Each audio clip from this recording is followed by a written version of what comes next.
నమస్తే. Welcome to our channel. Senior journalist Damu Balaji garu ఉన్నారు. వారితో మాట్లాడదాం. సార్ నమస్తే సార్. నమస్తే. అల్లు అర్జున్ రేవతి ఫ్యామిలీకి ఇస్తానన్న 25 లక్షలు ఇవ్వకుండా మోసం చేశారు. అలాగే హాస్పిటల్ ఖర్చు కూడా కాంగ్రెసే భరిస్తుంది అనేది ఒక కాంగ్రెస్ నేత బక్క జడ్సన్ ఆరోపించారు సార్. ఈ ఆరోపణల గురించి మామూలుగా ఇప్పుడు అక్కడ రేవతి కుటుంబం, రేవతి అని ఆమె చనిపోయారు. వాళ్ళ హస్బెండ్ భాస్కర్ మాట్లాడుతున్నాడు అప్పుడప్పుడు టీవీతో. దాని తర్వాత వాళ్ళ అబ్బాయి శ్రీతేజ్ ఇప్పటికి కూడా హాస్పిటల్లో ఒక రకంగా అబ్బాయి బ్రెయిన్ డెడ్ అని కూడా చెప్తున్నారు.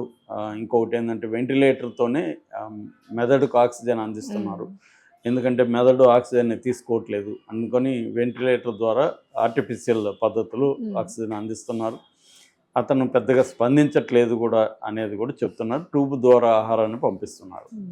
అయితే అల్లు అర్జున్ ఇమీడియట్గానే అంటే 1 డే అట్ట గ్యాప్లో అల్లు అర్జున్ మాట్లాడాడు. కెమెరా వీడియో రికార్డ్ చేసి తను పంపించాడు మీడియాకి. అందులో అతను తన విచారాన్ని వ్యక్తం చేశాడు, ఇలా జరగడం ఘోరం అది ఇదని. బట్ ఆ కుటుంబానికి మేము అండగా ఉంటామని చెప్పాడు. 25 లక్షలు నేను ఇస్తున్నానని ప్రకటించాడు. అట్లాగే వాళ్ళకి కావాల్సినవన్నీ చూస్తాను, నేను కొంత వాళ్ళ కుటుంబం తేరుకున్నాక వెళ్ళి కలుస్తానని కూడా అన్నాడు. కానీ ఇప్పటివరకు ఆయన కలవలేదు. అదొక విమర్శ కూడా ఉంది. అంటే ఇప్పుడైతే ఎందుకు కలవలేదంటే ఆయనకి అరెస్ట్ ఆల్రెడీ అయ్యాడు, బెయిల్ కండిషనల్ బెయిల్ వచ్చింది. అది ఇంటీరియం బెయిల్ 4 వారాల పాటు. అందులో కండిషన్స్ ఉన్నాయి. అదేంటంటే సాక్షుల్ని ప్రభావితం చేయకూడదు. కాబట్టి ఈ కాంటెక్స్లో ఆయన వెళితే ఖచ్చితంగా ప్రభావితం అయినట్టుగా రేపు పొద్దున బెయిల్ క్యాన్సిల్ అయ్యే అవకాశం ఉంది. అట్లాగే వాళ్ళు కంప్లైంట్ ఎవరు ఇచ్చింది, భాస్కర్ ఇచ్చాడు కంప్లైంట్. యాక్చువల్గా ఆ కంప్లైంట్లోనే అల్లు అర్జున్ పేరు కూడా ఉంది. సో అల్లు అర్జున్ రావడం వల్లే నా భార్య చనిపోయింది, నా కొడుకు డెత్ బెడ్ మీద ఉన్నాడు అనేది ఆయన కంప్లైంట్లో రాశాడు. సో అలాంటప్పుడు ఆయన కంప్లైనెంట్ అంటే ఫిర్యాదుదారు, ఈయన నిందితుడు. సో ఒక నిందితుడు ఫిర్యాదుదారుని వెళ్ళి కలవడం అనేది చేయకూడదు మామూలుగా. సో ఈయన వెళ్ళి కలిశాడు. ఇదే కాంటెక్స్లో మనకు మోహన్ బాబు కూడా కలిశాడు. అది కూడా రేపు ఇబ్బంది అవుతుంది మోహన్ బాబుకి ఈ కేసులో. అంటే ఆయనకి అప్పటికి ఇంకా బెయిల్ కండిషన్ లేవు మోహన్ బాబుకి. కాబట్టి అప్పుడు కలిశాడంటే ఓకే. అల్లు అర్జున్ కూడా ముందే కానీ కలిసి ఉంటే కొద్దిగా మంచిగా ఉండేది. అల్లు అర్జున్ మరి ఏ కారణం వల్ల కానీ ఫ్యామిలీని కలవాలి. ముందే కానీ ఇమ్మీడియట్గా అతను వెళ్ళిపోయి మరుసటి రోజే కలిసి వాళ్ళకి ఆ చెక్ ఇచ్చేసి అవన్నీ ప్రకటించి ఉంటే అల్లు అర్జున్ స్ట్రాటజిక్గా చేసిన మిస్టేక్స్ అవి. అంటే అల్లు అర్జున్ ఒక అప్పట్లో సీనియర్ అడ్వకేట్ సలహాలు తీసుకొని అవేమన్నా చేశాడో లేదో మనకు తెలియదు. మరి కారణాలు ఏంటో మనకు తెలియదు. కానీ బయట మనకు అనిపించేది ఏంటంటే అల్లు అర్జున్ కానీ అలా చేసి ఉంటే కొంత అల్లు అర్జున్కి పాజిటివ్ ఇది వచ్చిండేది, ఆ ఫ్యామిలీకి కూడా హెల్ప్ అయింది. సో ఇక్కడ ఇప్పుడు ఏమవుతుంది, అల్లు అర్జున్ ప్రకటించిన 25 లక్షలు ఇవ్వలేదు, ఓన్లీ 15 లక్షలు ఇచ్చానని బక్క జడ్సన్, ఆయన కాంగ్రెస్లో రెబల్ నేత, అంటే రేవంత్ రెడ్డికి యాంటీగా ఉంటున్నాడు. రేవంత్ రెడ్డి మీద కూడా అనేక ఆరోపణలు చేస్తున్నాడు, రెబల్గా ఉంటాడు, అప్పుడప్పుడు ఇష్యూల్లో వచ్చి మాట్లాడుతుంటాడు. ఆయన నిన్న ఆ బాబుని పరామర్శించి ఆయన బయటకు వచ్చి చెప్పింది ఏంటంటే అల్లు అర్జున్ మోసం చేశాడు, 25 లక్షలు ఇవ్వలేదు, వాళ్ళని నేను అడిగాను 10 లక్షలే ఇచ్చారు, ఇంకా 15 లక్షలు ఇవ్వలేదు అనేది అతను చెప్తున్నాడు. దీనికి సంబంధించి అల్లు అర్జున్ టీం ఇంకా సమాధానం ఇవ్వలేదు. అంటే మేబీ అది నిజమేనేమో అనిపిస్తుంది. ఇచ్చుంటే వాళ్ళు ఇమీడియట్గా చెప్పాలి కదా, అదేమి చెప్పలేదు. పోనీ భాస్కర్ ఆయన ఇచ్చా, ఏం చెప్పింది కరెక్టా తప్ప అనేది ఆయన కూడా ఏం చెప్పినట్టుగా తెలీదు. భాస్కర్ అయితే అల్లు అర్జున్ అరెస్ట్ అవుతున్నప్పుడే ఆయన మీడియా ముందుకు వచ్చి నేను అసలు విత్డ్రా చేసుకుంటాను, అల్లు అర్జున్ తప్పేం లేదు, ఆయన అరెస్ట్ చేస్తారని నాకు తెలియదు అని బాధపడ్డాడు. సో ఇక్కడ ఏంటంటే ఇది కాంప్లెక్స్ ఇష్యూ అయిపోయింది. ఇప్పుడు భాస్కర్కి ఏమో అల్లు అర్జున్ ఒక పైకి చూసినప్పుడు అల్లు అర్జున్ రాకపోయింటే ఈమె చనిపోదు కదా, అదైతే వాస్తవమే. అల్లు అర్జున్ రావడం వల్లే చనిపోయాడు, నో డౌట్ అది.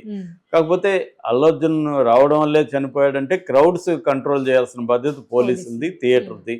థియేటరు పర్సనల్గా వాళ్ళు సెక్యూరిటీ పెట్టుకొని చేయలేదు. థియేటర్ ఏముంటుందంటే మేము ఆ షోలని డిస్ట్రిబ్యూటర్లకు ఇచ్చేసాం కాబట్టి ఆ డిస్ట్రిబ్యూటర్ల బాధ్యత, మాకు సంబంధం, డిస్ట్రిబ్యూటర్లు షో వేసుకున్నారు మా థియేటర్లో అని వాళ్ళు అంటున్నారు. ఇవన్నీ కోర్టులో తేలాలి, ఇవి మనం తేల్చేది కాదు. ఏదేమైనా థియేటరా డిస్ట్రిబ్యూటర్ పక్కన పెడితే వాళ్ళు చేసి ఉండాలి.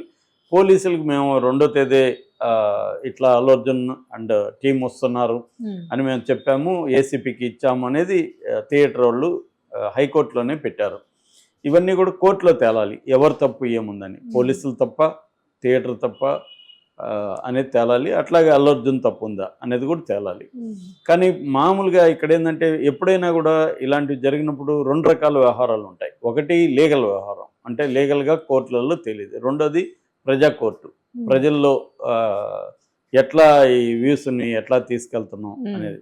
కాంగ్రెస్ పార్టీ తెలివిగా ఏం చేస్తుందంటే అల్లు అర్జున్ అరెస్ట్ చేయడం అనేది కాంగ్రెస్ పార్టీకి నేషనల్ వైడ్గా బ్యాడ్ నేమ్ తెచ్చిపెట్టింది. ఎందుకంటే మీడియా అంతా అల్లు అర్జున్ ఆల్రెడీ పుష్ప హిందీలో నిన్నతో పోలిస్తే దాదాపు 700 కోట్లు చేసింది. 2 వారాల్లో 700 కోట్ల కలెక్షన్ అనేది హైయెస్ట్ రికార్డు.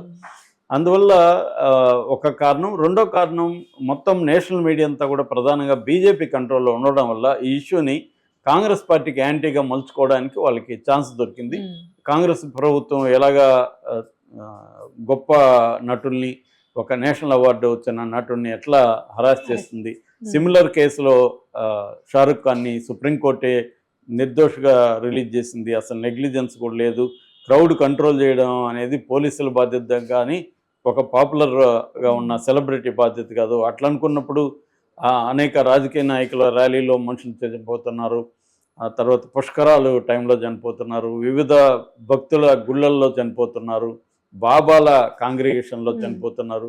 అనేక సందర్భాల్లో చనిపోతున్నారు. మరి వాళ్ళని అరెస్ట్ చేశారా? రాజకీయ నాయకులను అరెస్ట్ చేశారా? బాబాలను అరెస్ట్ చేశారా? రామగోపాల్ వర్మ చెప్తున్నట్టు దేవుణ్ణి ఏమన్నా అరెస్ట్ చేశారా?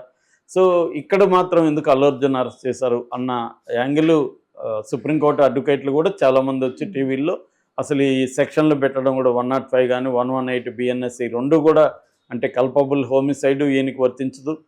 రెండవది voluntary heart using dangerous weapons 118 BNS ఈ రెండు కూడా అల్లు అర్జున్కి వర్తించదని సుప్రీంకోర్టు అడ్వకేట్లు కూడా మీడియాలో వచ్చి చెప్తున్నారు. ఆ రకంగా అల్లు అర్జున్ ఎక్కడా కూడా అల్లు అర్జున్ తప్పని నేషనల్ మీడియా ఏ ఒక్క మీడియా కూడా మాట్లాడలేదు. మొత్తంగా అల్లు అర్జున్కి సింపతి వచ్చింది. దీనివల్ల పుష్ప కలెక్షన్లో 14th నుంచి పెరిగాయి. ముఖ్యంగా నార్త్ బెల్ట్లో అల్లు అర్జున్ని మామూలుగా ఉన్న స్టార్ని సూపర్ స్టార్ అని సంబోధిస్తున్నాయి అన్ని ఛానళ్ళు కూడా. అలాగే అల్లు అర్జున్కి మైలేజ్ అయితే వచ్చింది. కానీ at the same time Congress కానీ రేవంత్ రెడ్డి కానీ చాలా తెలివిగా వ్యవహరిస్తున్నారు. నిన్న కూడా నేను చెప్పాను, చాలా జాగ్రత్తగా వాళ్ళు డీల్ చేస్తున్నారు. దాంతో వాళ్ళు ఏం చేశారంటే ఈ అబ్బాయి దగ్గరికి గవర్నమెంట్ ఆఫీసర్ని, పోలీసుల్ని, రాజకీయ నాయకులను పంపిస్తున్నారు. పంపించి దాన్ని లైవ్గా ఎమోషనల్గా ఒక సింపతి క్రియేట్ చేసి అల్లు అర్జున్ వల్ల చూడు ఒక ఫ్యామిలీ అన్న ఒక నెరేటివ్ని తీసుకొస్తున్నారు. ఈ క్రమంలో అక్కడికి మొన్న CS Anand, medical secretary, health secretary వీళ్ళందరూ వెళ్ళారు. వెళ్ళినప్పుడు సిఎస్ ఆనంద్ మొత్తం మెడికల్ ఖర్చు మేమే చూసుకుంటున్నాం అనేది కూడా అక్కడ ప్రకటించాడు. మొన్నటి వరకు ఏమనుకున్నారు, అల్లు అర్జున్ టీమే మొత్తం మెడికల్ ఖర్చు చూస్తుంది, సింగపూర్ నుంచి ప్రత్యేకమైన ఇంజెక్షన్ కూడా అల్లు అర్జున్ తెప్పించాడంట. ఇలాంటివి అల్లు అర్జున్ ఫ్యాన్స్ వైరల్ చేశారు. కానీ అదంతా ఇప్పుడు అబద్ధం అని CV Anand city commissioner, police commissioner ప్రకటించారు. కాబట్టి అల్లు అర్జున్ మెడికల్ ఖర్చులు భరించట్లేదు, సింగపూర్ ఇంజెక్షన్ కూడా అబద్ధం అనేది తేలిపోయింది. సో దీన్ని కవర్ చేయడానికి అల్లు అరవింద్ వెళ్ళాడు మొన్న. అల్లు అరవింద్ వెళ్ళాడు కానీ ఆయన ఏమీ పెద్దగా మాట్లాడలేదు. అల్లు అర్జున్ రాలేడు కాబట్టి నేను వెళ్ళాను, నేను వచ్చాను, మేమంతా చూసుకుంటాం అన్నాడు కానీ స్పెసిఫిక్ డీటెయిల్స్ ఏం చెప్పలేదు. అంటే 25 లక్షలు ఇచ్చారా లేదా, తర్వాత మెడికల్ ఖర్చులు ఎవరు చూస్తున్నారు, ఇవేవి అల్లు అరవింద్ మాట్లాడలేదు. ఇక వీళ్ళు రాజకీయ నాయకులు కూడా అక్కడికి వెళ్ళడం మొదలుపెట్టారు. నిన్న భక్త్ వెళ్ళాడు, 10 లక్షలే ఇచ్చామంటున్నారు. ఇప్పుడు ఇదంతా కూడా అల్లు అర్జున్కి నెగిటివ్ అవుతుంది జనంలో. ఇందాక నేను వేరే వీడియోలు చెప్పినట్టు ఆప్టిక్స్ అంటాం. ఆప్టిక్ అంటే పబ్లిక్ పర్సెప్షన్లోకి మనం ఎలా ఒక ఇష్యూని తీసుకెళ్తున్నాం అనేది వెరీ ఇంపార్టెంట్. అది రేవంత్ రెడ్డి ప్రభుత్వం ఎఫెక్టివ్గా చేస్తుంది. అల్లు అర్జున్ కానీ టీం కానీ ఎఫెక్టివ్గా చేయట్లేదు. సో దీనివల్ల మెల్లమెల్లగా ఏంటంటే నేషనల్ లెవెల్లో రేవంత్ రెడ్డికి యాంటీగా ఉన్న స్టేట్ లెవెల్లో మాత్రం కొంత స్ప్లిట్గా ఉంది. కొంతమంది రేవంత్ రెడ్డి ఇలాగ అరెస్ట్ చేయడం కరెక్ట్ కాదంటున్నారు. ఎక్కువ మంది రేవంత్ రెడ్డి ఒక ధైర్యంగా చేస్తున్నాడు అటాక్, ఎవరైనా ఆయనకు ఒకటే అన్న యాంగిల్కి రేవంత్ రెడ్డి సక్సెస్ఫుల్గా తీసుకురాగలిగాడు. ఇప్పుడు అల్లు అర్జున్ వాళ్ళు చెప్పాలా 25 లక్షలు ఎందుకు ఇవ్వలేదు, ఇప్పుడు ఇవ్వడం కష్టం అవ్వచ్చు ఎందుకంటే కోర్టు ఇది ఉంది కాబట్టి. గతంలోనే ఇచ్చుండాలి, అనౌన్స్ చేసినప్పుడు ఇచ్చుండాలి. ఇప్పుడు ఇవ్వాలంటే మళ్ళీ కోర్టు ఇది ఉంటుంది. ఇప్పుడు డబ్బులు ఇచ్చి రేపొద్దున అతను భాస్కర్ విరమించుకుంటానని ఆల్రెడీ చెప్పాడు. డబ్బులు ఇచ్చి విరమించేశారని కోర్టులో వీళ్ళు మళ్ళీ వేస్తారు, ఎందుకంటే అతను ఎందుకు విరమించుకున్నాడని. రెండోది ఈ సెక్షన్లలో ఒక్కోసారి కోర్టులో మళ్ళీ కోర్టు కూడా నమ్మాలి, ఇతను విరమించుకోవడానికి కూడా కారణం పెట్టాలి. క్వాష్ పిటిషన్ వేయాలి, క్వాష్ పిటిషన్లో తను తాను సమర్థించుకోవాలి. అంటే